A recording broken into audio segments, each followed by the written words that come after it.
Assalamualaikum warahmatullahi wabarakatuh. Saya di sini perwakilan kelompok 10 dari Universitas Islam Malang, Fakultas Keguruan dan Ilmu Pendidikan, Prodi Bahasa dan Sastra Indonesia.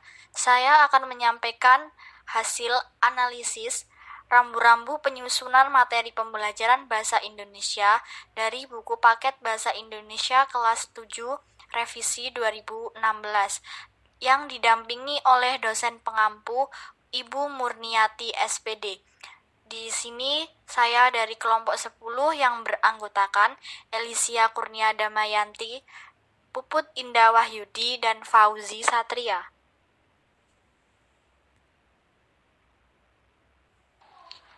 Pada slide yang pertama ini membahas tentang kelayakan isi, kesesuaian materi dengan kompetensi inti dan kompetensi dasar. Pada kali ini, kelompok kami mengambil pada bab 5 dan bab 8. Bab 5 ini membahas tentang mewarisi nilai luhur dan mengkreasikan puisi rakyat, dan yang bab 8 membahas tentang menjadi pembaca afektif. Yang pertama, kita membahas tentang kelengkapan materi. Kelengkapan materi pada bab 5 ini di dalamnya membahas tentang mewarisi nilai leluhur dan mengkreasikan puisi rakyat. Pada materi ini, anak-anak diajarkan untuk mengenal dan memahami apa saja warisan leluhur dalam bentuk pembelajaran karya sastra yang berupa puisi rakyat. Puisi rakyat sendiri berupa pantun, syair, gurindam, dan puisi rakyat yang ada di daerah tertentu. Dalam materi ini sudah lengkap dengan cara-cara pembelajarannya, penjelasan di setiap materi, dan disertai contoh di setiap materi yang disajikan, maka dapat memudahkan anak-anak dalam belajar dan mengapresiasikan karyanya.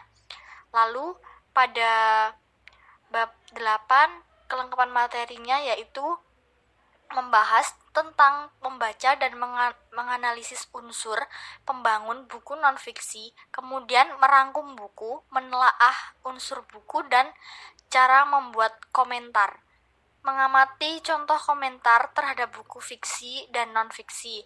Kelengkapan materi pada bab 8 ini sudah lengkap sehingga memudahkan peserta didik dalam pembelajarannya.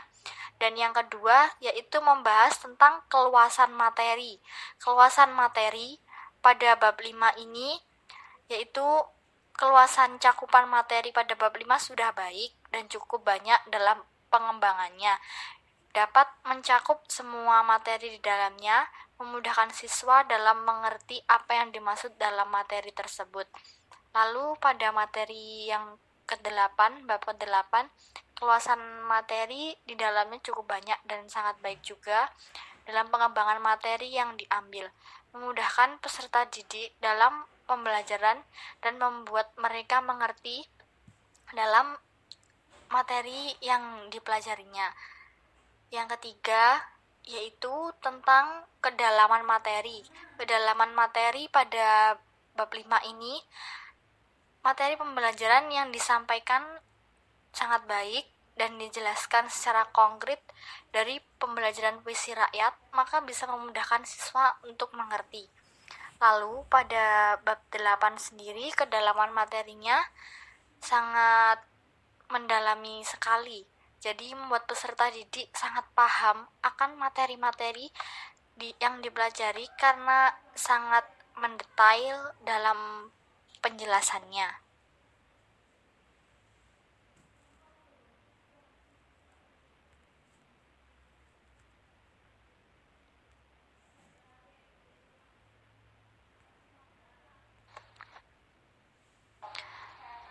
Pada slide yang kedua ini menganalisis tentang keakuratan materi, yaitu yang pertama akurasi konsep dan materi. Pada bab 5 ini, kecermatan di setiap materi yang disampaikan sudah secara jelas dan disampaikan secara konsep yang sudah disediakan untuk kelas 7. Dan pada bab 8, akurasi konsep dan materinya disajikan tidak menimbulkan banyak tafsiran dan sesuai dengan konsep dan materi yang sesuai dengan peserta didik kelas 7. Yang kedua, membahas tentang akurasi prinsip. Akurasi prinsip pada bab 5 disajikan dengan keakuratan materi secara efisien agar dapat meningkatkan pemahaman siswa mengenai apa itu puisi rakyat. Dan pada bab 8, akurasi prinsip, materi-materinya sangat mendetail dan akurat. Kemudian penyajian latihan-latihan yang menjadikan peserta didik untuk berpikir atau bertindak. Yang ketiga yaitu tentang akurasi prosedur.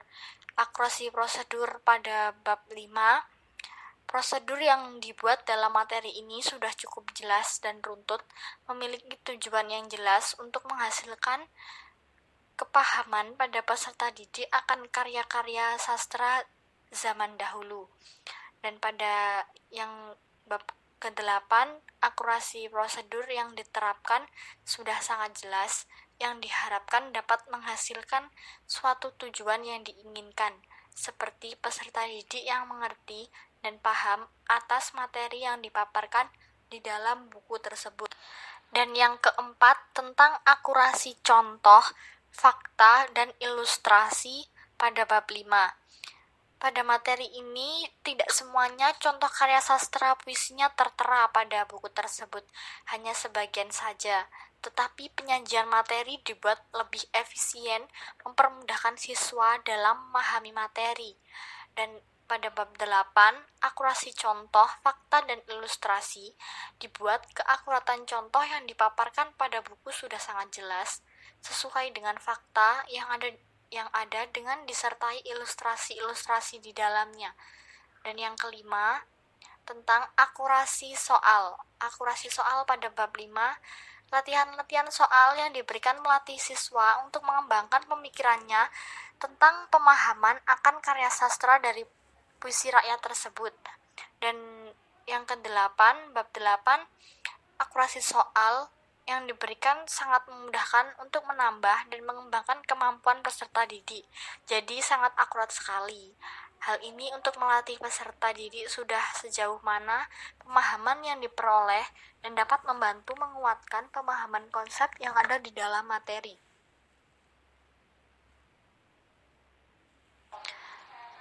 Pada slide yang ketiga ini membahas tentang materi pendukung pembelajaran. Yang pertama membahas tentang keterkinian fitur, contoh, dan rujukan pada bab 5. Dalam materi ini, pengambilan fitur, contoh, rujukan dicantumkan dan tertulis dalam materi tersebut, maka memudahkan untuk memahami untuk pembelajaran siswa. Dan pada bab 8, fitur-fitur yang digunakan di dalam buku sudah cukup menarik dengan perkembangan zaman saat ini. Makin terlihat keterkiniannya, lalu disertai dengan banyak contoh dan diberi rujukan sehingga sangat membuat pengembangan peserta didik dalam belajar. Dan yang kedua membahas tentang penalaran. Penalaran pada bab 5, dalam materi ini mungkin siswa diajarkan untuk menalar dan mencontohkan suatu bentuk karya sastra puisi seperti pantun, gurindam, syair, puisi masih kesulitan karena mereka masih awal untuk memahami materi seperti ini. Dan pada bab 8, dalam hal ini sesuai dengan isi materi pada bab 8 telah menyajikan perintah untuk tugas untuk peserta didik yang membuat proses berpikir mereka lebih kritis dan mencapai suatu tujuan tertentu, yang mana penalaran dalam pembelajaran ini sangatlah baik. Dan yang ketiga tentang pemecahan masalah.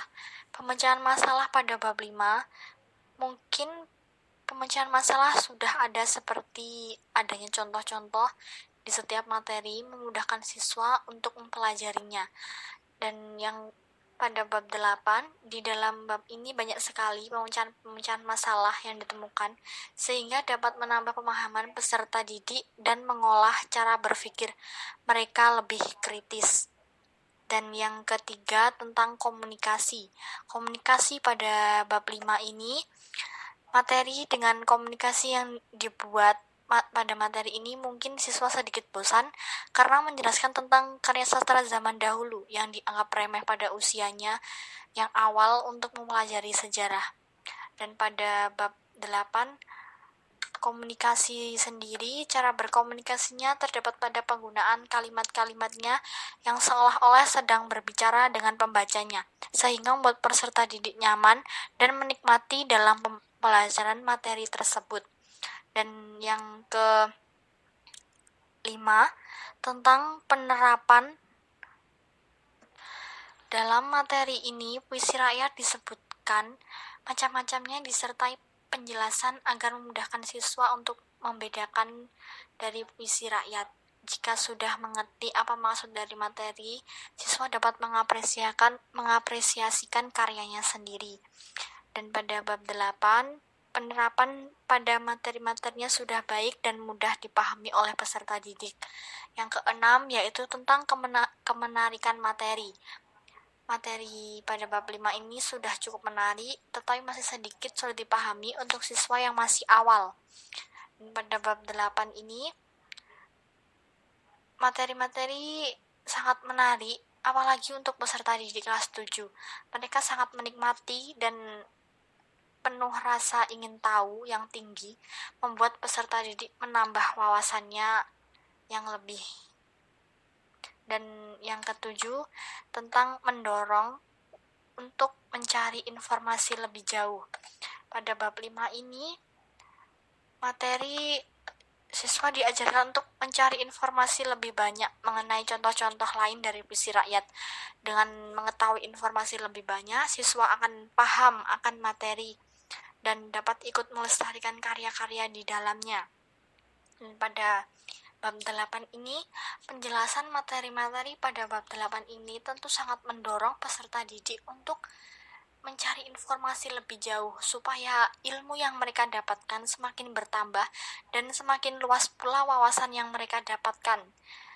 Lalu yang ke-8 yaitu tentang materi pengayaan. Materi pengayaan ini pada bab 5, materi pengayaan seperti latihan-latihan soal di dalamnya sudah dapat membantu siswa untuk belajar mengapresiasikan karyanya agar lebih kreatif. Dan pada bab 8, materi pengayaan yang dipaparkan juga dapat mengembangkan potensi peserta didik secara optimal.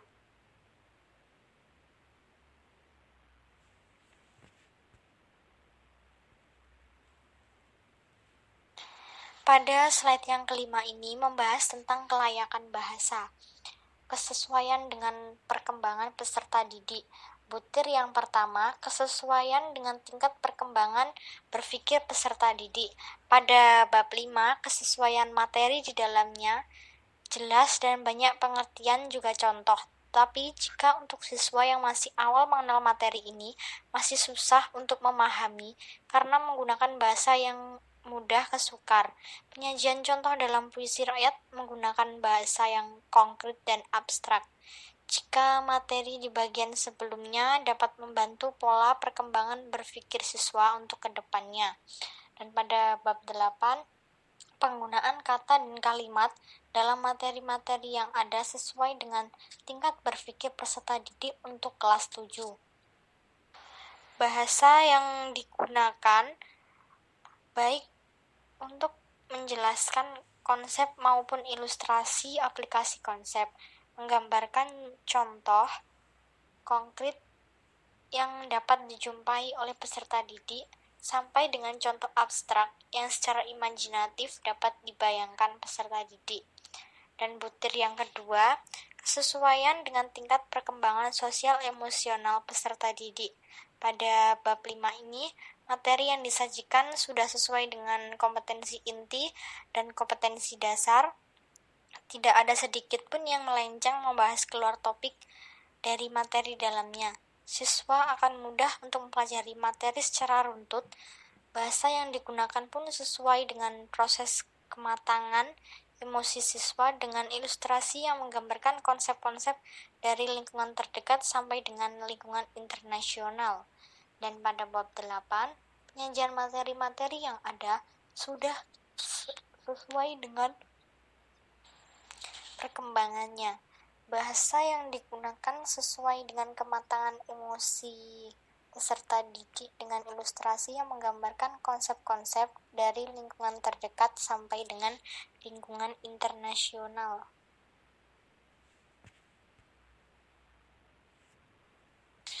Pada slide yang ke-6 ini membahas tentang kekomunikatifan dan kesesuaian dengan kaidah bahasa Indonesia.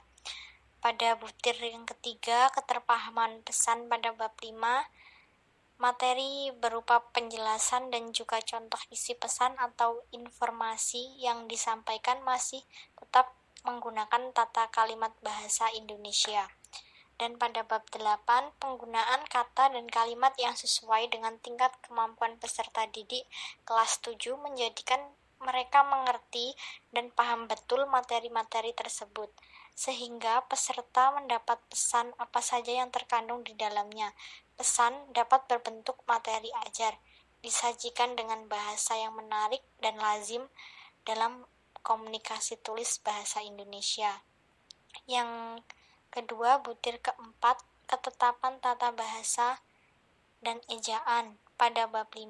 Tata bahasa dan ejaan dalam materi di dalamnya sudah menggunakan bahasa yang benar dan kalimat bahasa Indonesia yang baik dan benar. Ejaan sudah menggunakan pedoman EYD yang telah disempurnakan. Dan pada bab 8, penggunaan bahasa dalam penyusunan kalimat dalam bab ini telah sesuai dengan tata bahasa baku bahasa Indonesia dan pedoman EYD atau pedoman ejaan yang disempurnakan. Yang ketiga, butir 5, kebakuan istilah dan simbol. Pada bab 5 ini penggunaan istilah dan simbol cukup konsisten antar bagian-bagian dalam buku. Namun istilah yang digunakan mungkin belum bisa dipahami semua secara mendalam oleh siswa, maka harus dipelajari sedikit-sedikit agar mengerti. Pada bab 8 telah sesuai penggunaan bahasa Indonesianya, terdapat pengguna bahasa asing pun tetap memperhatikan ketentuan kebakuan istilah, yang mana menggunakan kata tersebut ditulis dengan menggunakan huruf miring, penggunaan simbol atau lambang yang menggambarkan suatu konsep, prinsip, asas, atau sejenisnya, harus konsisten antar bagian dalam buku dan sesuai dengan konteks substansi.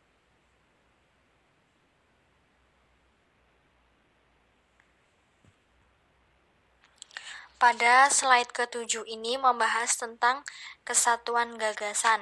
Yang pertama, butir 6, keutuhan makna dalam bab pada bab 5. Ini menyampaikan materi di dalamnya sudah dibuat secara runtut dan mencakup semua pembahasan dari tema yang dibahas. Yang pada bab 8, keutuhan makna dalam bab sangat dapat terlihat dari materi-materi yang telah dipaparkan dari awal hingga akhir yang sesuai dengan tema, menjadi pembaca yang efektif. Yang kedua, butir ke-7, keutuhan makna dalam subbab pada bab 5. Penyampaian pesan setiap subbab di dalam buku ini sudah dijadikan dengan kesatuan tema di dalamnya. Pesan-pesan yang memudahkan siswa mendeskripsikan dan mengerti langkah-langkah pembuatan puisi rakyat. Pada bab 8, keutuhan makna dalam subbab dapat dilihat dari subbab-subbab yang dipaparkan, yang mana di sana tidak ada yang keluar dari pembahasan yang ada. Yang ketiga, butir 8, keutuhan makna dalam paragraf pada bab 5. Pembahasan materi makna-makna yang disampaikan di setiap paragraf karena merupakan pembelajaran dan materi awal untuk siswa kelas 7. Materi disajikan secara detail dengan penjelasan beserta contoh di setiap paragraf. Dengan ini dapat membantu siswa untuk mengerti apa yang disampaikan dalam buku tersebut. Pada bab 8, keutuhan makna dalam paragraf ini dapat dibuktikan dalam bab ini, yang mana setiap paragraf mengandung pesan atau makna yang dapat dipahami dan diperoleh oleh peserta didik.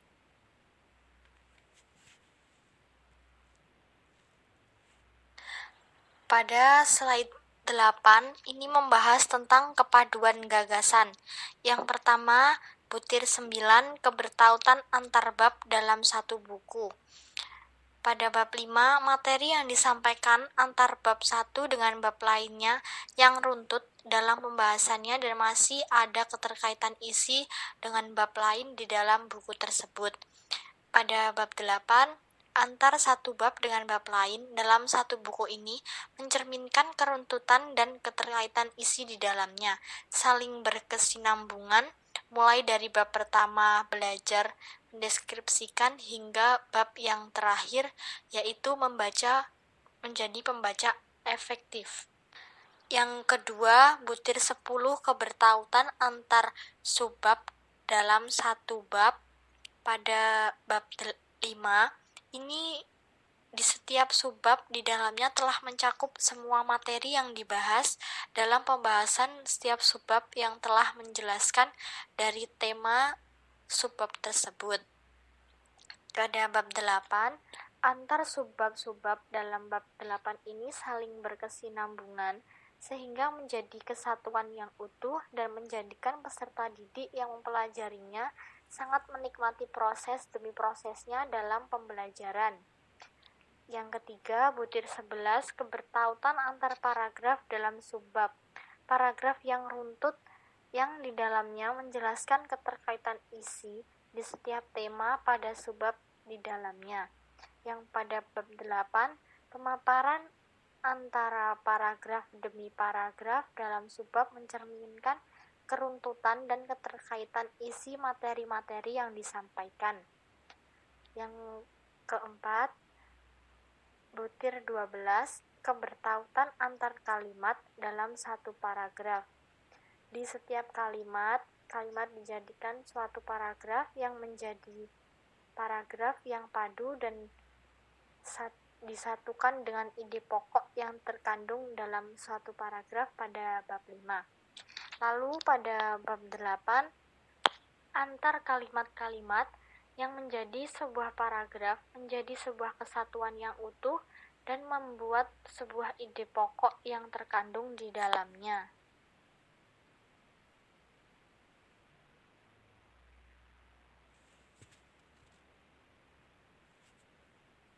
Pada slide yang ke-9 tentang kelayakan penyajian. Poin pertama, teknik penyajian. Butir pertama, kekonsistenan sistematika. Pada bab 5, penyajian materi dalam buku ini sudah baik, sesuai dengan pengembangan KD yang digunakan dalam pembahasan, disertai dengan penjelasan setiap materi. Selain itu, diberikan contoh-contoh di setiap materi. Untuk mengasah pemahaman siswa, juga diberikan latihan soal di dalamnya. Pada bab yang ke-8, sistematika penyajian dalam setiap bab taat asas, seperti isi yang memuat materi berbahasa dan bersastra, lengkap dengan penjelasan konsep dan latihannya, serta penutup untuk setiap bab yang memuat kesimpulan. Butir kedua, keseimbangan antar bab. Pada bab kelima, dalam setiap bab pembahasan, puisi rakyat di dalam materi ini, selain memberikan penjelasan di setiap materi, di dalam materi guru juga menjelaskan, kemudian siswa dapat membacanya kembali. Setelah siswa paham mengenai materi, siswa diberikan kesempatan untuk mengapresiasikan karya dengan latihan-latihan yang ada dalam buku tersebut. Setelah itu, siswa dapat membacakan hasil karyanya di dalam kelas. Pada bab ke-8, penyajian dalam setiap bab taat asas, memiliki pendahuluan, isi, dan penutup. Butir ketiga, keruntutan konsep. Pada bab 5 dalam buku ini, bahasa yang digunakan mudah untuk dipahami. Untuk siswa kelas 7, penjelasannya dari masing-masing puisi rakyat telah dijelaskan secara kompleks. Sedangkan pada bab 8, penyajian konsep dari yang mudah ke sukar, dari yang konkret ke abstrak, dan dari yang sederhana ke kompleks, dari yang dikenal sampai yang belum dikenal. Butir keempat, kesesuaian atau ketepatan ilustrasi dengan materi pada bab. Pada Bab 5 dalam materi bab ini yang membahas tentang puisi rakyat telah disajikan dengan tepat berdasarkan ilustrasi contoh-contoh di dalam karya-karya yang telah ada. Sedangkan pada bab 8, kesesuaian atau ketepatan penggunaan ilustrasi dengan materi dalam setiap bab.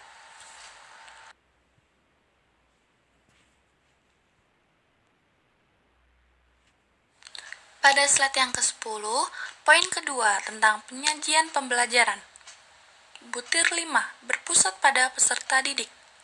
Pada bab 5, penyampaian materi di dalamnya terdapat latihan-latihan untuk peserta didik, mengapresiasikan karyanya untuk membuat macam-macam dari puisi rakyat. Sedangkan pada bab 8, penyajian materi yang menempatkan peserta didik sebagai subjek atau pelaku pembelajaran. Butir 6, ketergugahan metakognisi peserta didik. Materi pada bab 5 ini sangat baik untuk siswa yang baru mengenal apa saja macam-macam dari karya sastra, seperti yang ada pada puisi rakyat. Materi ini dapat mendorong kreativitas berpikir siswa, kemudian dapat mengetahui minat dan bakat siswa dari hasil karyanya. Sedangkan bab 8, penyajian materi-materi yang ada di bab ini dapat memotivasi peserta didik untuk berpikir lebih dalam tentang apa yang mereka pelajari, materi pelajaran dengan cara yang menyenangkan, seperti dalam bentuk pemecahan masalah yang disajikan latihan-latihan soal.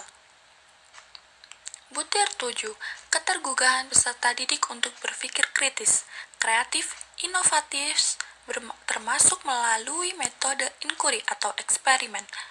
Pada bab 5, dalam materi ini siswa diajarkan berpikir secara kritis, kreatif, dan inovatif. Tetapi, dalam pembelajaran untuk siswa kelas 7, jika dituntut untuk berpikir seperti itu, kemungkinan belum sepenuhnya bisa karena masih dalam tahap awal di pembelajaran.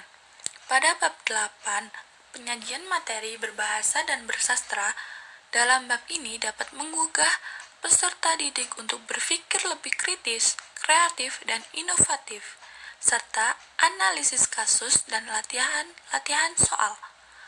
Butir 8, metode pembelajaran tematis. Pada bab 5, pembelajaran bahan ajar, bahasa dan sastra dapat dikaitkan dengan pembelajaran lain ke depannya dengan panduan guru secara langsung. Pada bab 8, penyajian materi bahasa dan sastra dapat dikaitkan dengan mata pelajaran lain yang nantinya akan dipaparkan oleh pendidik atau guru secara langsung. Butir 9, metode penyajian. Penyajian dalam materi ini cukup menarik siswa untuk mempelajari materi disuguhkan dengan pembelajaran membuat pantun yang dibawakan dengan lelucon, syair-syair yang indah, dan masih banyak lagi yang menarik pada materi puisi pada bab 5 ini. Pada bab 8 ini, materi-materi yang telah disajikan secara variatif sesuai dengan kemampuan peserta didik sehingga dalam proses pembelajaran dapat menarik perhatian dalam proses belajar.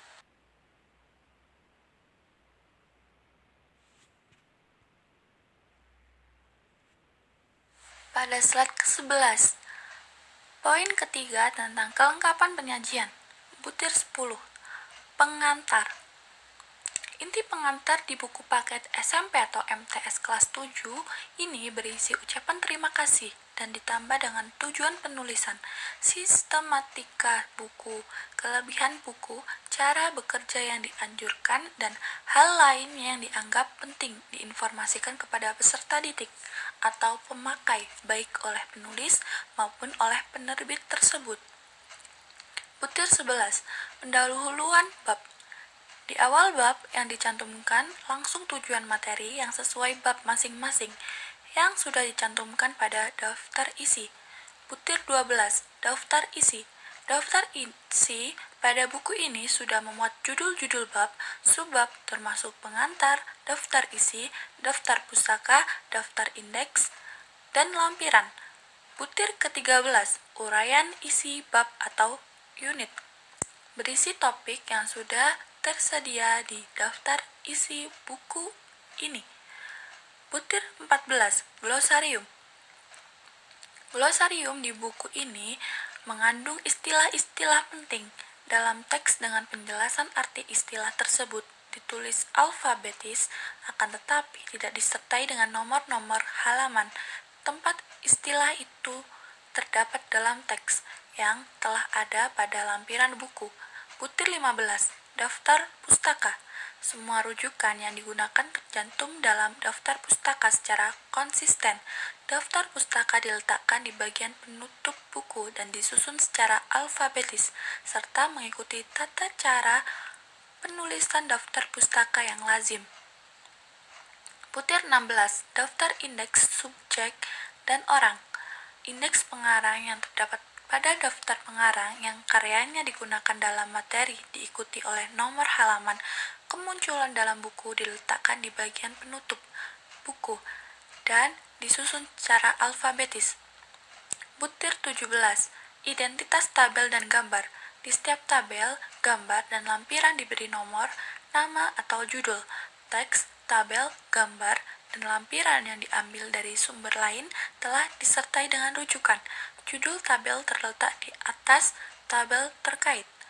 Butir 18, rangkuman dan refleksi. Rangkuman bab yang bersangkutan dinyatakan dengan kalimat ringkas dan jelas yang mudah kan peserta didik memahami keseluruhan isi bab, ditambah dengan refleksi memuat kesimpulan, sikap, dan perilaku yang harus diteladani oleh peserta didik. Butir 19, evaluasi. Evaluasi yang disajikan di dalam buku tidak berbentuk perintah, tetapi ajakan dan umpan baliknya. Daftar cek yang berisi konsep-konsep kunci setiap bab dapat dimuat di sini, agar peserta didik dapat menilai atau menaksir pencapaian materi bagi dirinya sendiri.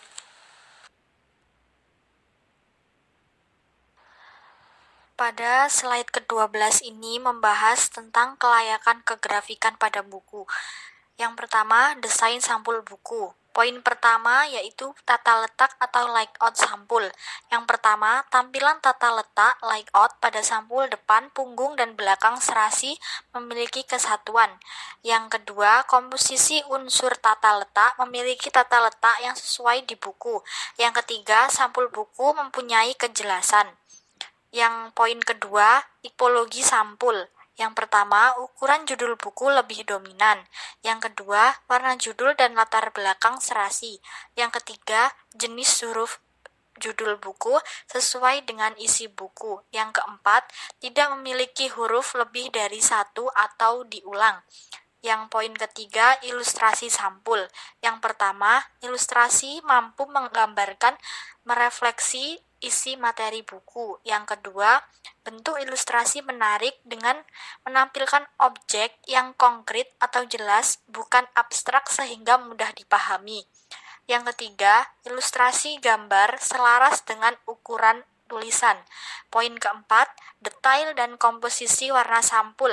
Yang pertama, warna gambar memiliki detail tajam dan jelas. Yang kedua, gambar memiliki tata warna yang estetis.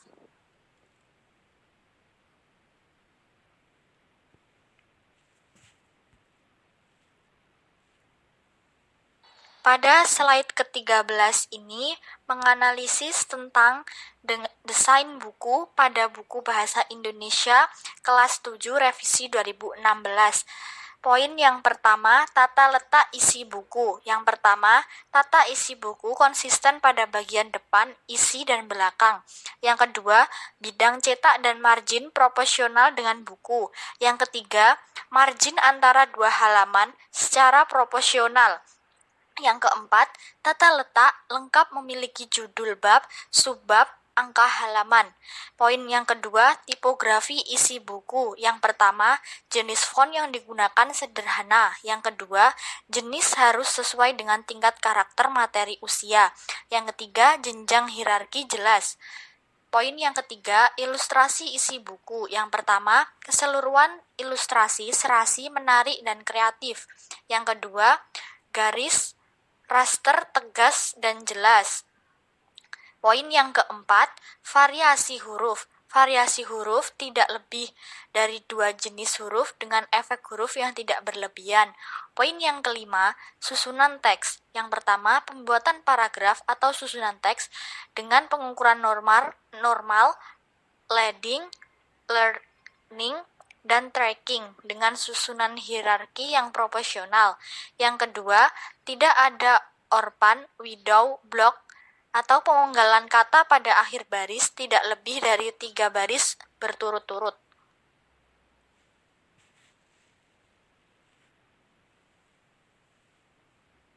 Pada slide ke-14, poin ke-6, ukuran buku. Ukuran buku paket bahasa Indonesia kelas 7 revisi 2016 memiliki kesesuaian dengan standar ISO. Ukuran 4A atau 210 x 297 mm dengan toleransi 5-20 mm. Poin ke-7, kualitas kertas. Kualitas kertas terang dengan sangat jelas untuk kelayakan buku paket bahasa Indonesia kelas 7. Poin ke-8, kualitas cetakan. Kualitas cetakan kontraks dengan isinya, jelas untuk dibaca isi di dalam buku paket bahasa Indonesia. Poin ke-9, kualitas jilitan. Kualitas jilitan pada paket bahasa Indonesia kelas 7 revisi 2016 lumayan kuat, rapi, dan tahan lama.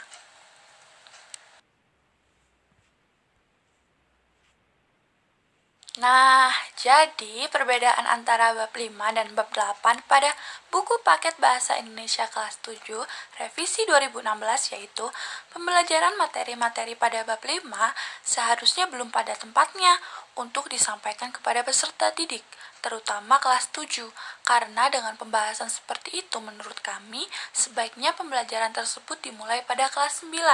Sedangkan pada bab 8, pembelajaran materi-materi yang disampaikan telah sesuai dengan usia peserta didik pada kelas 7 SMP. Pembahasan yang dipaparkan masih tergolong mudah dan dapat diterima serta dicerna baik-baik oleh peserta didik. Sekian video kali ini guys. Terima kasih ya telah menonton dari awal hingga akhir. Jangan lupa tinggalkan like, komen, dan subscribe. Terima kasih guys. Goodbye.